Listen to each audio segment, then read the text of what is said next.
This is a Heart and Hand production.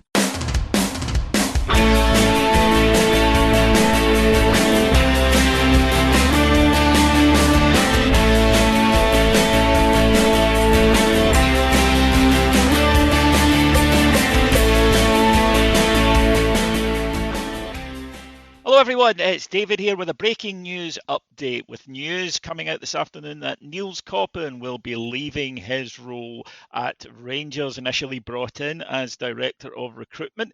In the ensuing musical chairs that was going on at Ibrox, he was promoted to Technical Director last November. However, when Kevin Thelwell was announced publicly, it was clear that many responsibilities that had previously been publicly declared as being Koppen's were being taken off him. And as any listener to Heart and Hand will know, for months I've been saying I didn't see Nils Koppen lasting, and it would appear that is the case. Kevin Thelwell officially starts his job today. His contract begins 1st of June, but he's starting tomorrow, obviously.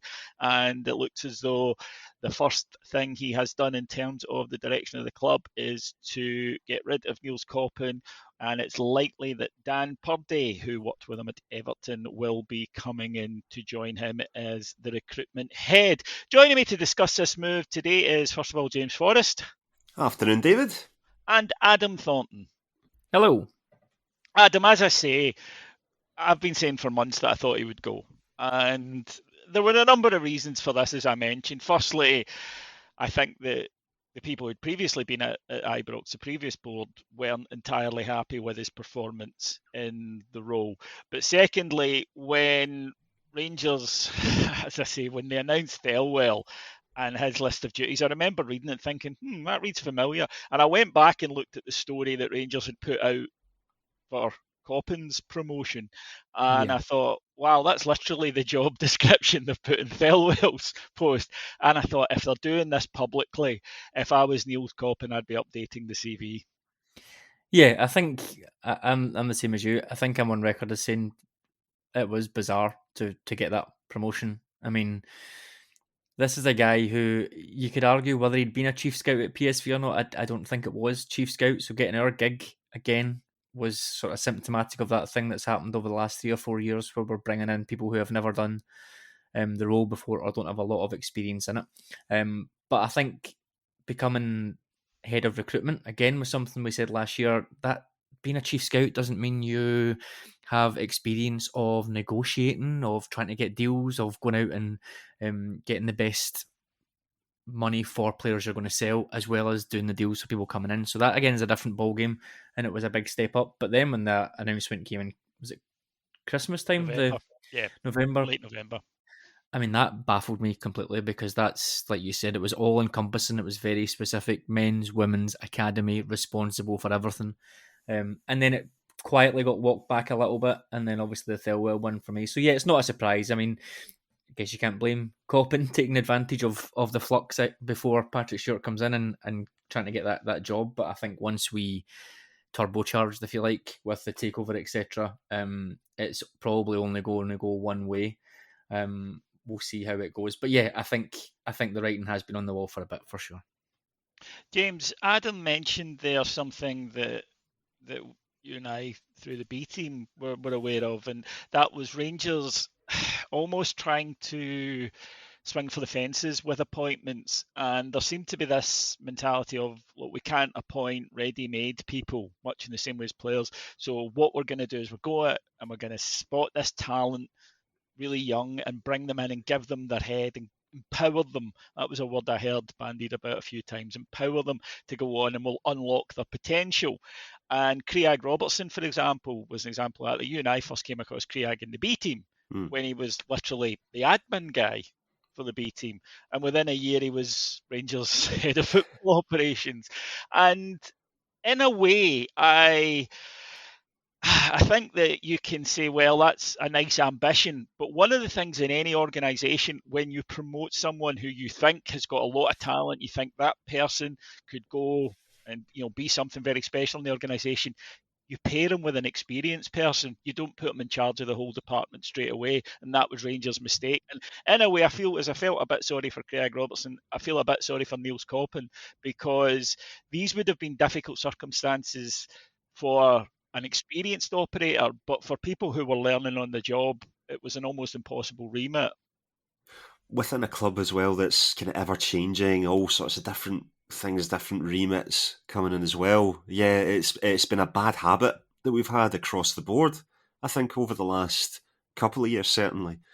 But yeah, to echo everything that's been said, kind of up to now, this doesn't feel in any way surprising that we want to get someone in who will hopefully, depending on who it is that does come in, will have a track record of doing what it is that we want them to do with, recruitment both in and out the way. We might talk about, Coppen's overall record in that regard, but I think it is positive that we're so early on in this, literally the first day, and even on a Sunday, we're cracking on with this. We're cracking on with, right, we need to do these changes, we need to get these changes done.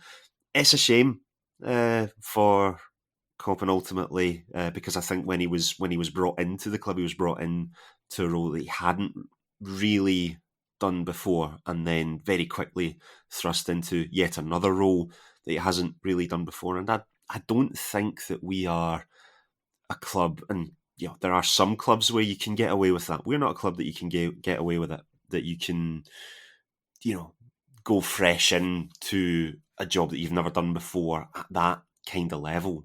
We need people that have experience, that have a track record of that, and can have delivered results within that role at other clubs. That's just where we are. So yeah. I see today as being a positive step for sure. Yeah, there's nothing wrong with identifying and nurturing talent, but the key phrase there is nurturing.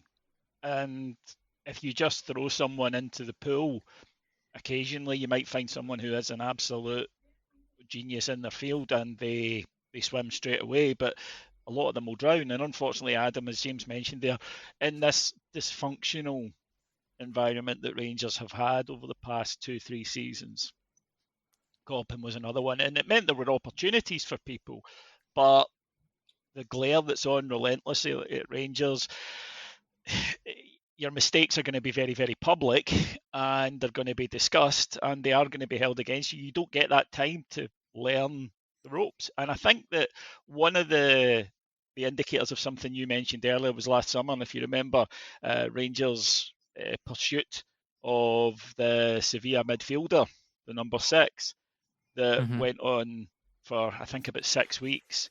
Joan Jordan, despite the fact that the player had said, I am not leaving Sevilla. If they absolutely make me, I'm staying in Spain. And yet Rangers pursued this, and then ended up signing Bajrami, a completely different type of player, on deadline day.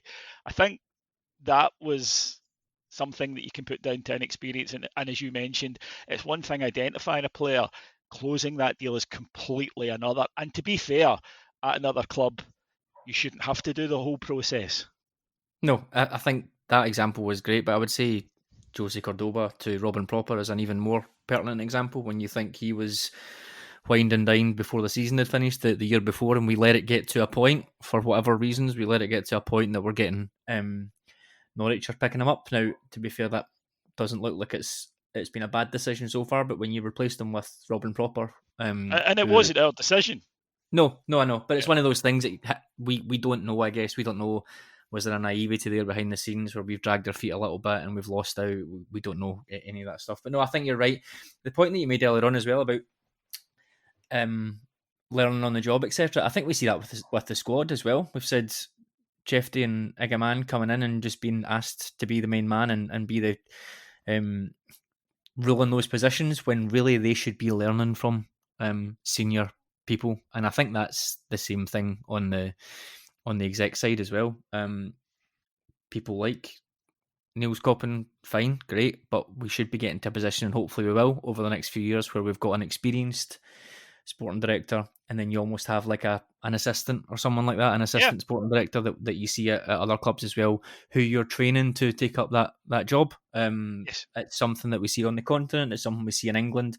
If a sporting director leaves, there's a promotion there. You look at Brighton, Davy Weir was a loans manager, worked his way up to working under the sporting directors. Then when they disappeared to Chelsea, I think it was, he gets the job there. That's continuity planning. What you can't do is just fling Davy Weir from the loans manager right into the sporting director job. There has to be an element of progression there. So I think that's the gap that we've been missing. And it's no comment on the individual. It is a skills gap, No, and not at all. and you as a club haven't provided them that opportunity to learn those skills. So you're absolutely right. Davy Weir's clearly very good at what he does, but he learned that on his journey. He didn't, as you say, do loans manager for a few months and then, oh, by the way, run everything, because it's a tough environment to put people into. There were successes along the way, James. I would say Václav Černý was a very good loan signing from Rangers, and in terms of as part of his remit, which was to sign players who could accrue a value, then I think Jeff Day and Hamza Egerman are two players who you would look at and saying that for what we paid and for what they're now worth, there has been growth in that area. Yes, I think so. I think you could also say that there's been points where we've been maybe a wee bit unlucky. Casan Virgil, for example, could have been another example of a positive one had the injury not derailed. And Ciala as well, we're yet to see. But the initial hope is that would be quite a good example for Koppen as well. But the problem is you can absolutely counter that with examples of bad decisions. Bajrami is probably one of the biggest ones. I don't put Proper on him, but I think a stronger voice would have maybe put a stop on that one, because I think that signing has come from elsewhere. I like the fact that there was at least been attempts at trying to look at more kind of local talent as well, bringing in Connor Barron, getting the Lyle Cameron deal done, things like that too. What I would say, I think that my biggest criticism of Koppen in the role has been his inability to be able to sell our assets. I think when you look at over his time here, the players that we've sold, it's been nowhere near the amount that we should be getting for the talent that is there. It's nowhere near the sort of deals that benefit us in the long term in terms of those as well. So whoever it is that comes in, as much as we hope that they can carry on that ability to find the Jeffries and Egermans, as well as finding deals for players of the level of Černý as well, have the ability to be able to be a salesman, be able to sell players that are no longer part of our journey, or players that big clubs can come and pay big money for, actually become like competent at doing that, because I don't think we have been that, bar one or two examples for far, far too long now. As you mentioned there, James, there's more to this role than just spotting a good player. There is a lot more to this role than just scouting a good player. Maybe not glamorous, the negotiations and getting deals over the line and selling players and knowing when to sell, all that kind of thing. And again, these are things that I'm sure you learn going through the job.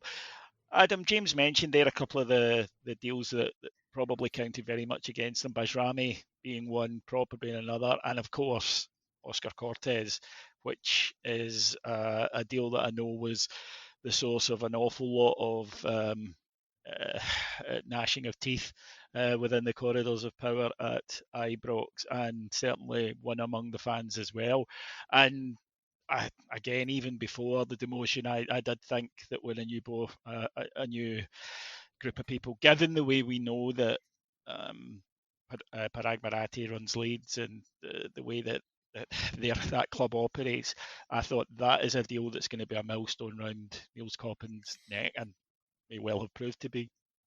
Yeah, I think certainly there's been plus points and minus points, like you said. It's difficult to say who was responsible for what. It's difficult anyway, but it's particularly last summer when we know when Clement got that new contract, he was given a bit more of a this is our guy type situation. So you would then imagine there's a bit more sway in the transfers, and I think you probably see that with particularly Černý and Proper coming in. But I think you can probably, from all the conversations that we hear about transfer room and all that sort of stuff, you could probably indicate that some of the other ones are 100% Nils Koppen's. Proper just looks like a fundamental misunderstanding of what we would need to be. I think we've said that before. Coming in from Holland, there's always a bit of a risk unless you're a central midfielder coming to our league, because no one can attack, and everyone is great at attacking, and no one can defend. So you're always a bit up against it for our level. Bayrami was just, I said at the time, just a bizarre one. I think we waited on Cantwell leaving, but I think we gambled on Hadji leaving and thought we could replace him with Bayrami. Neither were really suited to what we needed to do. So yeah, it was a bit of a strange one, and who knows what could have happened if those funds had went to somewhere else in the team. The Cortez one, I think, is just unlucky. Personally, I know people have a proper rage about Cortez. The only thing I would say is we confirmed the deal very early last summer. For me, it was before now, I'm sure. He had that injury, fair enough. He hadn't had an injury before. He'd had that injury for a couple of months. He was back training. I'm sure there was chat of him being involved in the squads towards the tail end of last year. We don't know whether that was a loan and then a loan to buy, and it was all agreed, but we don't really know how that worked. But I think bringing him in wasn't a huge risk there. The issue then we've had is that just is completely blown away by the fact he got, was it 3 separate injuries again last year. I don't know if you can fully legislate for that. So my only criticism would have been, it might have been better to add in a bit of a disclaimer there to say, look, he has been injured, we're not sure. Can we bring him on loan with an option instead of an obligation? Can we wait a bit until into the summer just to see how he's done, got back from his injury, come back to pre-season, all that sort of stuff? You don't really know what's possible, but I think it looks worse now because of what's happened since the season started. But yeah, that one ultimately doesn't really matter. You're spending that amount of money, and I include Bayrami and Proper in that as well. When you're spending that amount of money, particularly last summer, when it was very much get players out, not even sell, just get players out before we can do anything, those big money or experience signings really need to be right. And outside of Cherny, they didn't get one for varying reasons, like I said. Now, of course, we're discussing this understandably through the Nils Koppen prism, but new people coming in often want their own people in anyway, and it doesn't matter what sort of job has been ongoing in the background. And as for Koppen, the idea of returning to a lesser position probably wasn't particularly appealing when, given now he has this on his CV, he can go off and be considered for jobs at smaller clubs, but at the same level of responsibility. And James, looks as though Dan Purdy, the former Everton head of recruitment, who of course will be known to Kevin Thelwell, will be coming in to replace him. Yeah, and doing the kind of very limited research I've done in the time that we've had since we've learned about this, it's, he's been around a few different clubs in England, mainly as kind of like a match analyst initially, and then I think it was at Everton he was doing the thing exactly that you were talking about earlier. The example with David Weir, he comes in, starts off in one role. I think he's kind of been bled into the kind of role of head scout from there, and has been doing that for a few years now.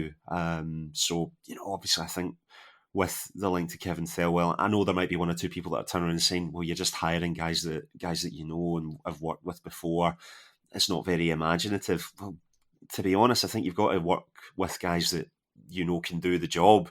And if Dan Purdy falls into that, then that's absolutely fine. I'm actually keen to know what you, David, think about, because obviously with Everton being a club that you do keep an eye on, and you'll know what Everton fans think of varying members of staff within the club. Is he someone that has a decent reputation? Is he talked about much? Is he someone that, based on the track record of players that have come into Everton, despite it being a trickier time for Everton, would you say that doesn't necessarily fall on him in terms of the reason for that? It's other factors. Where do you stand with that name for someone to come in? Yeah, at Everton, it was an interesting one because when he came in along with Thelwell, you have to remember that Everton were really under the cosh with profit and sustainability. And you'll remember, of course, they suffered a points deduction because of it. And their remit when they came in was get the wage bill down and make sure that any transfers that we're doing are coming in well within the PSR, because not only were they operating on what would have been their PSR level, they were operating under that because they needed to cut it because of the previous few years where Everton went mental in the transfer market. The famous story about the recruitment director wanted Gylfi Sigurdsson, the manager, wanted Davy Klaassen, and Bill Kenwright, the chairman, wanted Wayne Rooney. So they signed all three rather than one of them. And of course, only Sigurdsson ever played because 3 players for one position. And it was things like that. People had come in on enormous wages and then had gone out, and Everton were still paying them. Cenk, the Turkish striker, they were paying for years after he left. So Thelwell and Purdy came into that. There have been some excellent signings and some mishaps, but generally speaking, most of the players that they brought in delivered. The remit was to keep Everton in the Premier League while getting them PSR compliant for going into the new stadium, James, and to be prepared for the takeover, which took place, and they did that. So I think among Everton fans there is a sense of they did a good job within the circumstances. There's frustration. There were some players brought in who they maybe didn't think a lot of. Beto's a great example. He was brought in 16 million, which in English money, as we know, is nothing. And at first looked like, what a diddy they've bought. But then when Deitch left and in came David Moyes, you went, actually, he's pretty good, this guy. So, circumstance can change. The big success has been Ndai, who you may have seen scored 2 goals last week. He's a real quality player. They had misses as well. Infamously Neil Mopey, which was a relationship that is. Please don't sign him, Rangers. God no. But I very much doubt anyone connected with Everton will be taking Neil Mopey in. So. You know what it's like at that Ranger market. You get some right, you get some wrong. What I will say is I think that the Everton fans did feel that overall the job they did was what they were asked to do. They got Everton down to a position where the PSR compliant and the wage bill, while the squad was still good enough to not only stay up this year, thanks large part to David Moyes, but to finish 13th, which from where it looked like maybe a year ago. So I think there was a feeling that they did a decent job, but it's more about, for me, all the things that we've talked about there. He is a guy who has closed deals, who has a contacts book, who knows who the movers and agents are, and all these things are important, and you have to learn them. You cannot pick it up on day one. It just isn't possible. There's too much. Yeah. Do you know what I would say, David? If I'm being maybe harsh or maybe looking at it on the face of things, I don't know if I'd be rushing out to get the Everton football execs and the Manchester United business execs over the last 5 years or so. That would be my only, it's not even a criticism, but my only potential worry. But how often have we said, just show us that you're enacting a plan? I don't, not that I don't mind who it is, but if you trust these guys to come in and do what you need to do. Everton's track record over the last 18 months is very good. Like you said, they have turned that around, Thelwell and Purdy, so that is positive for us. But how often have we said that? You look at it logically, they've brought in, with the takeover happening in the background, the sporting director became crucial for me, because we've heard, we can see that things have been happening in the background, and the 49ers and Kavanagh have been involved in certain appointments before the actual takeover. Therefore, the first main step for me was sporting director. And what's the next priority? Okay, well, the takeover's been done. The manager is probably a priority, but then also recruitment is just as big a priority if we want to be this club that has this 3 to 5 year strategy. Okay, fine. Thelwell's first day is also Dan Purdy's first day, so that's it. Right in the door, no messing. Here are the first steps of the plan. If it was me, I'd be hoping to see a Kevin Thelwell interview pop up in the next couple of days on RTV with a bit of an introduction. And then I'd be delighted by, if not the middle of the week, then certainly by the end of the week, if we've got Thelwell, Patrick Stewart and a new manager sitting at a press conference. That to me would be a very pleasing first week. Not necessarily in terms of the people, because I'm not going to proclaim anyone is going to be amazing or anyone's going to do this, but just a plan with steps in it. Here's what we want to do in week 1. Let's achieve it and go and build on it. That to me would look really, really positive. Yeah, like a functioning football club rather than a dysfunctioning football club. What an idea. The other thing I would say, though, in terms of recruitment, and this isn't really totally connected with the people coming in and going out, is that Rangers will now be operating the same model, clearly, as Leeds do. Now have access to a procedure, a process data set, whatever you want to call it, that is so far in advance to what we've been operating with. I mean, Adam, you'll know Rangers scouting department had been pared to the bone, really. And now we're going to be able to do the things that clubs that are better run than us do. And it sounds simple, but we haven't done it for years. And bringing in best practice from clubs that have successfully used.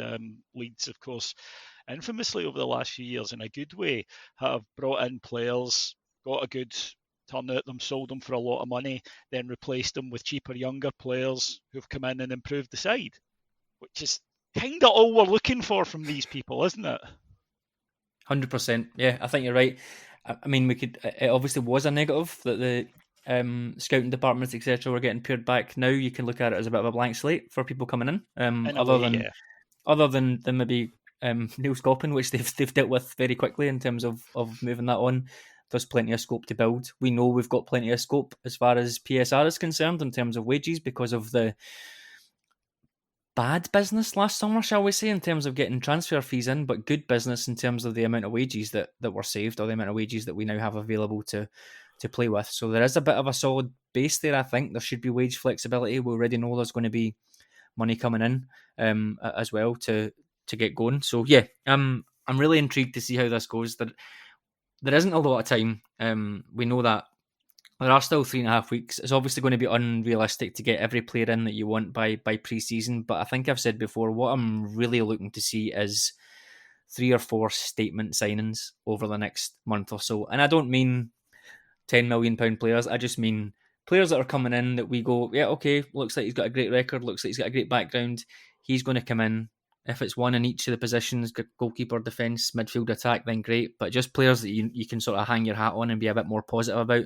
They're not coming in with a caveat of, oh, they're really highly rated, but they're not going to be fit enough until November, and then you'll see them. Or, oh, yeah, they do well in a league that doesn't really suit us. Just players that look well suited, that look physically imposing, can play football. I think if we get that in the first few weeks, everything will start to look a lot better. Right then, folks, we'll of course have more on this tomorrow, and I suspect there may well be some formal announcements to bring to you tomorrow with regards to these changes at Rangers, and then of course hopefully later in the week we'll be hearing about the new manager. My thanks first of all to James. Thank you, David. Thank you, Adam. And to Adam. Thanks, guys. And as I say, we'll be back tomorrow. Till then, take care everybody. Bye-bye.